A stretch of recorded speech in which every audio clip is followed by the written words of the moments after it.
Germanton Hospital pioneers in world-class orthopedic cardiology and multi-specialty care. Top 3 in Hyderabad, top 10 in South India. Attapur, Hyderabad.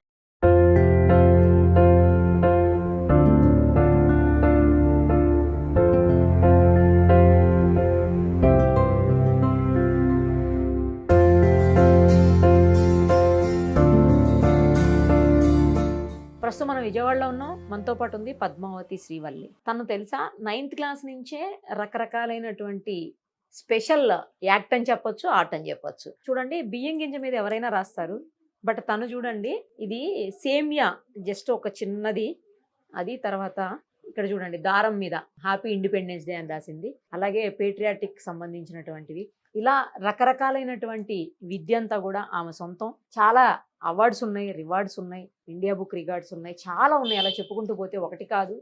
Modi గారి మీద స్పెషల్గా రాసింది, అవన్నీ కూడా బియ్యం గింజల మీదనే చేసింది తను. ప్లస్ మోడీ గారికి సంబంధించిన అంటే బీజేపీ ప్రభుత్వం అమలు చేస్తున్నటువంటి అనేక రకాల పథకాలను కూడా ఆ అమ్మాయి బియ్యం గింజ మీద చక్కగా రాసిపెట్టింది. చాలా బాగుంది. ఒకసారి తనతో మాట్లాడదాం. ఎందుకు ఇలాంటి అంటే ఆర్ట్ పట్ల అమ్మాయి ఆకర్షితురాలైంది, ఎప్పటి నుంచి చేస్తుంది, ఎన్ని చేసింది, అన్నీ ఆమె మాటలోనే విందాం. ఏం పేరు నీ పేరు? పద్మావతి శ్రీవల్లి కదా. ఏం చదువుతున్నావు? Inter first year ma'am. ఈ ఎప్పటి నుంచి చేసావు ఇవన్నీ? నేను 3rd క్లాస్ ఉన్నప్పటి నుండి చేస్తాను. 3rd class నుంచేనా? నాన్న నాతో 9th క్లాస్ నుంచి అని చెప్పారు. 9th క్లాస్ రామాయణం రాశాను. 3rd క్లాస్ నుండి ఇవన్నీ నేను చేస్తున్నా. రామాయణం కూడా రాసావా? రామాయణం. దేని మీద? అది బియ్యం గింజల మీదనే.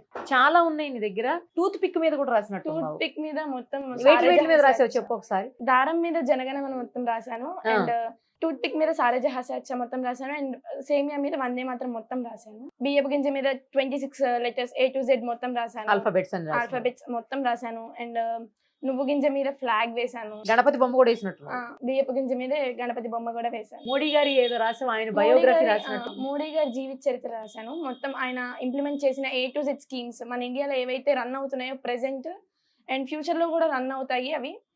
సో ఆయన జీవిత చరిత్ర అండ్ ఆయన ఇంప్లిమెంట్ చేసిన స్కీమ్స్ మొత్తం అన్ని ఒక పోర్ట్రేట్ కింద తయారు చేశాను. అంటే ఇప్పుడు ఆల్ఫాబెట్స్ లో ఏ అంటే ఆయుష్మాన్ భవ స్కీమ్ ఉంది కదా, ఆ టైప్ లోనా? బి అంటే ఒకటి అట్లా, సి అంటే ఒకటి అట్లా రాసావు. ఎక్కడ ఎలా నేర్చుకున్నావు ఇది? ఇది నేను ఫస్ట్ బందర్కి వెళ్ళినప్పుడు చూసాను, అండ్ అక్కడ ఒక కీ చైన్ లాంటిది చేయించుకున్నాను. అది ఇంటికి తగ్గనే పగిలిపోయింది. సో దాన్ని చూసి నేను బేస్ చేసుకుని ఓకే మనం కూడా చెయ్యొచ్చు, నాకు అలాంటిది కావాలి అంటే మళ్ళీ దొరకదు. సో ఆ పట్టుదల మీద నేను ఎలాగైనా నాకు అది కావాలి అని చెప్పి నేనే రాయడం ట్రై చేశాను. అది రాసిన తర్వాత అలా ఇంప్లిమెంట్ చేసుకుంటూ ఇలాగా పోర్ట్రేట్స్ దాకా వెళ్ళాను. ఓకే, ఎన్ని రాసావు ఇప్పటి వరకు? ఇలాగా దాదాపుగా నియర్ టు 20-25 దాకా నేను రాశాను, అండ్ పోర్ట్రేట్స్ అయితే 3 రాశాను. పోర్ట్రేట్స్ లో ఏముంటది? వాళ్ళు చేసిన స్కీమ్స్ అన్ని నేను రాశాను. మోడీ గారిది అయితే రామాయణం మొత్తం బియ్యపు గింజల మీద రాశాను, 1916 రైస్ గ్రెయిన్స్ మీద. జగన్ గారు ఇంప్లిమెంట్ చేసిన స్కీమ్స్ కూడా రాశాను. సో ఎక్కడ నేర్చుకోలేదు అయితే, ఊరికే ట్రై చేసావు. ఓకే, ఎన్ని రోజులు పట్టింది ఫస్ట్ స్టార్టింగ్ ట్రై చేసేది? స్టార్టింగ్ నార్మల్ గా రాసుకుంటే వెళ్ళిపోయాను మ్యామ్ నేమ్స్. సో నేను మాది షాప్ కాబట్టి నేను చిన్న బోర్డు పెట్టుకొని కీ చైన్స్ తయారు చేస్తాను అని చెప్పేసి అలా బోర్డు పెట్టుకొని ఒక కొన్ని ఇయర్స్ అలా రన్ చేశాను. ఏం చేస్తాను కీ చైన్ తయారు చేయడం అంటే బియ్యపు గింజ మీద పేరు రాసి కీ చైన్ లో వేసి అమ్ముతాను అనమాట, లైక్ చిన్న బిజినెస్ లాగా. సో అలా చేసుకొని తర్వాత ఐడియా వచ్చింది, సో మనం రామాయణం రాస్తే, నాకు రాముడు అంటే అమితమైన ప్రీతి, సో ఎలాగైనా రాద్దాము అని చెప్పి ఫస్ట్ తలంబ్రాలుగా ఇద్దాం అనుకున్నాను. సో ఆ తలంబ్రాలు కాస్త ఎందుకో రామాయణం ఆరంభించి రామాయణం మొత్తం రాశాను. ఆ తర్వాత మోడీ గారి సంక్షేమ పథకాలు అవన్నీ రాశాను అనమాట. దాంతో పాటు ఇలాగ ఇండిపెండెన్స్ డే లేదా రిపబ్లిక్ డే అలాంటివి వచ్చినప్పుడు, లేదా గాంధీ జయంతి అలా వచ్చినప్పుడు కొన్ని మైక్రో థీమ్స్, అంటే ఇప్పటిదాకా ఎవరైతే ఏమి రాయలేదు, సేమియా మీద ఎవరు రాసుండరు, నువ్వు గింజ మీద కూడా చాలా రేర్ గా చూస్తూ ఉంటాం. సో ఎవరైతే వాటి మీద రాయలేదో, ఇప్పటిదాకా ఎవరైతే ఆ యాక్టివిటీని చేయలేదు, అంటే ఒక కొత్తగా ఉండాలి, అందరూ బియ్యం గింజ మీద రాస్తారు కానీ ఇవి కనిపించవు. సో అందుకని చెప్పి కాస్త ఏదైనా న్యూ గా ఉండాలి అని చెప్పేసి ఇంకా మైక్రో కాకుండా మ్యాక్రో ఆర్ట్ లో కూడా వెళ్ళాను అనమాట.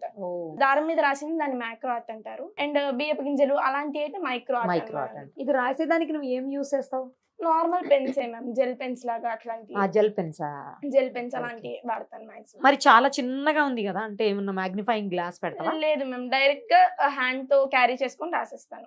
చూసేవాడు మాత్రం మ్యాగ్నిఫైయింగ్ గ్లాస్ తో Magnifying చూడాల్సిందే. glass తో అంటే రాస్తావు కాబట్టి నీకు ఐడియా ఉంటుంది, ఆ, చూసేవాళ్ళు చూసే వాళ్ళకి ఐడియా ఉండదు కాబట్టి సో వాళ్ళు మ్యాగ్నిఫైయింగ్ గ్లాస్ తీసుకొని యూజ్ చేస్తే వాళ్ళకి బాగా కనిపిస్తుంది, ఎఫెక్టివ్ గా ఉంటుంది. యా రాముడి మీద రాసావు కదా, మరి ఆ. అయోధ్య వెళ్ళరాకపోయావా? ఇప్పుడు అంతా ఓపెనింగ్ అదంతా హడావుడి నడుస్తుంది కదా అక్కడ. సో నాకు అయితే కోరిక ఉంది కానీ దానికి సహకారం కావాలి.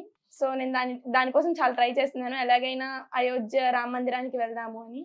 ఇప్పుడు ఇది బియ్యం గింజలు నార్మల్ సైజ్ కంటే కొంచెం పెద్దగా ఉంటాయా? అంటే ఇది basmati rice ma'am, normal rice మీద కూడా బాస్మతి. రాస్తాను అండ్ బాస్మతి రైస్ లో ఒక టైప్ అన్నమాట.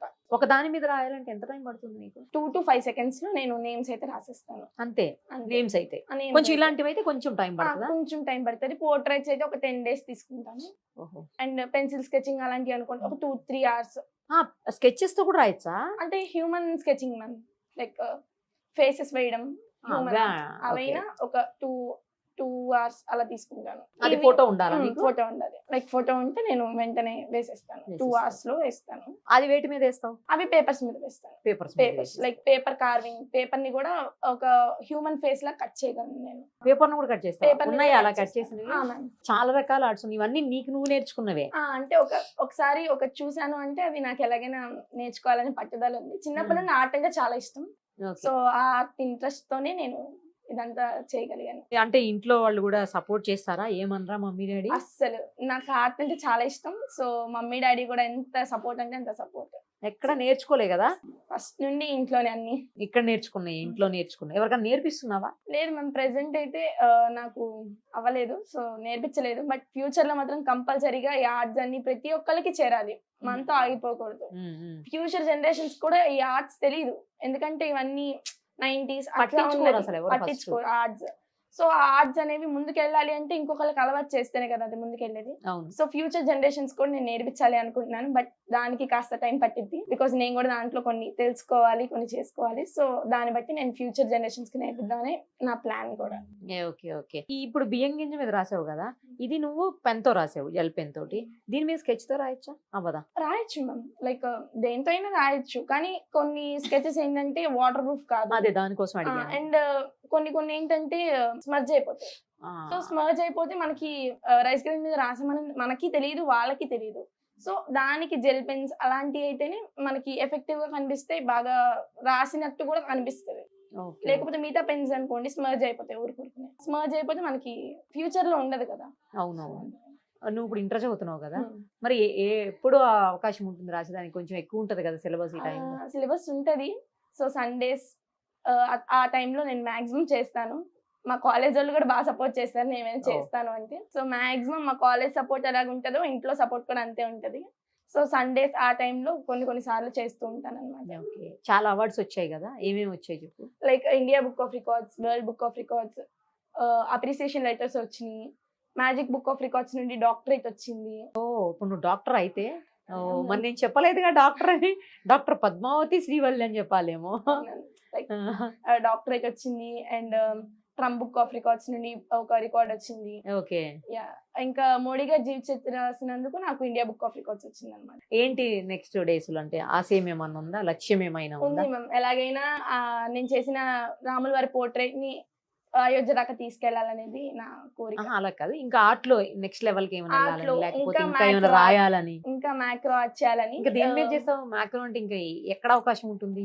అదే నేను ఫైండ్ అవుట్ చేస్తున్నాను మ్యామ్. ఇంకా దాన్ని సర్చ్ చేస్తున్నాను, ఇంకేమైనా ఉంటాయేమో, ఇంకేమైనా చూడొచ్చు. చేసిందే మ్యాక్రో. ఇంకా ఏమైనా ఉంటాయి కదా మ్యామ్, ఇంకా ఆగిపోను, ఇంకా అట్లా వెళ్తూనే ఉంటాను. సో నాకు అలా ఇష్టం అనమాట. ఇప్పుడైతే ప్రెసెంట్ రాముల వారికి తలంబ్రాలుగా రాద్దాము అని చెప్పేసి ఏం రాస్తావు దానిపైన? వడ్లు పంపిస్తారు. సో ఆ వడ్ల మీద నేను శ్రీరామ అని రాసి తలంబ్రాలుగా ఇద్దామనేది ఉన్నాను. సో అవి రాస్తున్నాను ప్రెసెంట్. అయోధ్య ఓపెనింగ్ కి గానీ, ఆ నెక్స్ట్ శ్రీరామనవమికి గానీ నేను 3 చోట్ల పంపిస్తాను. భద్రాచలం, ఒంటిమిట్ట, అయోధ్య, ఈ 3 places కి పంపిద్దామని అనుకున్నాను. ఫస్ట్ రాసినప్పుడు ఏం రాసినావు? ఫస్ట్ అంటే దుర్గా అని రాశాను, ఒక చిన్న బియ్యపు గింజ మీద. ఎవరిదన్నా నేమా? అమ్మదా? అంటే అప్పుడు మమ్మీది రాయాలనే ఆలోచన లేదు. ఫస్ట్ ఎవరి నేమ్ వస్తే వాళ్ళ నేమ్ రాసేద్దాం అనుకున్నాను. అమ్మవారు కదా, సో దుర్గా అని స్టార్ట్ చేశాను. సో అలా స్టార్ట్ చేసి ఇంకా ఇలా వెళ్తూ ఉన్నాను. నీ పేరు రాసుకున్నావా? నా పేరు రాశాను మ్యామ్. మమ్మీది డాడీది అందరూ రాసుకున్నా అందరి రాశాను, అందరు జాగ్రత్తగా ఉంచుకున్నారు. పెట్టుకున్నారా? ఇప్పుడు నాది కూడా రాసిస్తావా? Yeah ma'am. All the very best మా. చాలా మంచి ఆర్ట్ ఉంది నీ దగ్గర. నిజంగానే నువ్వు చెప్పినట్లు నీతోటి ఆగిపోకుండా నెక్స్ట్ జనరేషన్స్ కూడా నువ్వు నేర్పించు. ఎందుకంటే ఇది నేర్పించేవాడు తక్కువ ఉంటారు, యా. ఇంట్రెస్ట్ తక్కువ ఉంటుంది, అలాగే చెప్పేవాళ్ళు కూడా తక్కువ మందే నేర్చుకున్నా ఉంటారు. వచ్చేది కాదు మ్యామ్. లైక్ మనకి ఇంట్రెస్ట్ ఉండాలి మెయిన్, అండ్ ఐ పవర్ కూడా సరిపోవాలి. ఐ పవర్ కూడా, నీకు ఐ పవర్ కూడా బాగున్నట్టుంది. అంటే పవర్ అంటే మ్యామ్ ఇప్పుడు ఒకసారి రాసి మళ్ళీ కళ్ళు నొప్పులు వచ్చేస్తున్నాయి, అది నొప్పి వచ్చేస్తుంది, లేదా ఈ పెయిన్ ఆగిపోవద్దు. వస్తుంది అని ఆగిపోకూడదు. నొప్పి వస్తే నెక్స్ట్ టైం నెక్స్ట్ చూసుకోవచ్చు అని చెప్పేసి అలా రాసుకుంటే వెళ్ళిపోతే ప్రాబ్లం ఏమి ఉండదు. ఒక్కసారి ఆగామా మళ్ళీ మనం కంటిన్యూ చేయలేం దాన్ని. Okay, so okay. అందుకని ఏదొచ్చినా ఆగిపోకూడదు ఆ విషయంలో మాత్రం. All the very best Srivalli. Thank you. Ma'am. Suman టీవీలో మీ పర్సనల్ అండ్ బిజినెస్ ప్రమోషన్స్ కోసం కింది నెంబర్కి కాంటాక్ట్ చేయండి.